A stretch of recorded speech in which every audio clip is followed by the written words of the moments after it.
Dans cette capsule, on va utiliser un segment avec des dates pour venir changer la couleur dans un graphique à barres.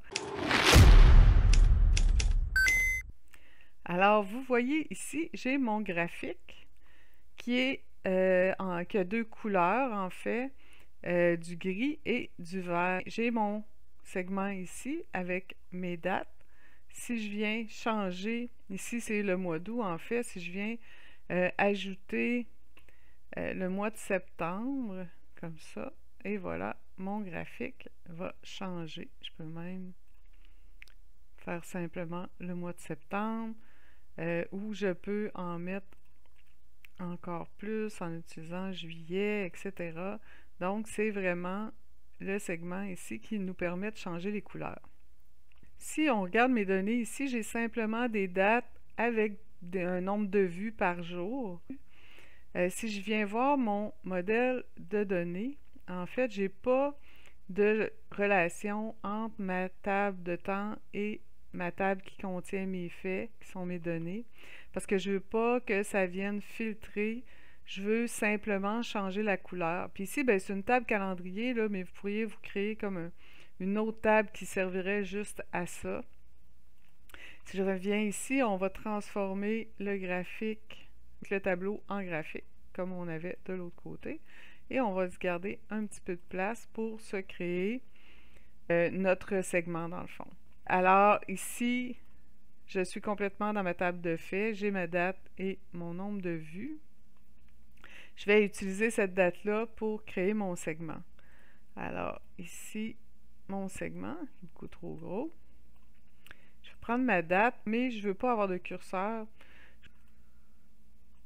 On va agrandir un peu les valeurs pour que vous puissiez voir. Alors, j'ai sélectionné, je vais sélectionner là, des dates qui font quand même partie des données que j'ai. Même octobre, c'est encore, on va dire septembre, comme j'avais tantôt. Ici, avril. Oups, j'ai reculé. Mettons 1er juin à septembre. Ici, je n'ai pas de changement de couleur encore. J'ai besoin de venir me créer une nouvelle mesure que j'ai déjà ici. En fait, la couleur des barres. Puis je vais vous expliquer ce qu'on va faire dans ça. On va déterminer la date minimum qui est sélectionnée dans notre segment, qui, vous vous en souvenez, on allait dans calendrier. Donc, c'est ce qu'on sélectionne ici, c'est ce qu'on va chercher. Et date max, qui va faire la même chose, mais pour la plus grande valeur. Il faut vraiment utiliser des dates. J'ai essayé de différentes façons. C'est vraiment comme ça que ça fonctionne le mieux. Ensuite, je vais identifier la date qui est, à quel endroit il est rendu là, pour dessiner son graphique, là, la barre, quelle est la date qui est associée à chaque barre. Dans le fond, ici avec le Selected Value de la date. Donc, le Selected Value, c'est dans mon contexte, voici quelle est la date qui est active. Et je vais faire un if ici pour aller déterminer la couleur finalement.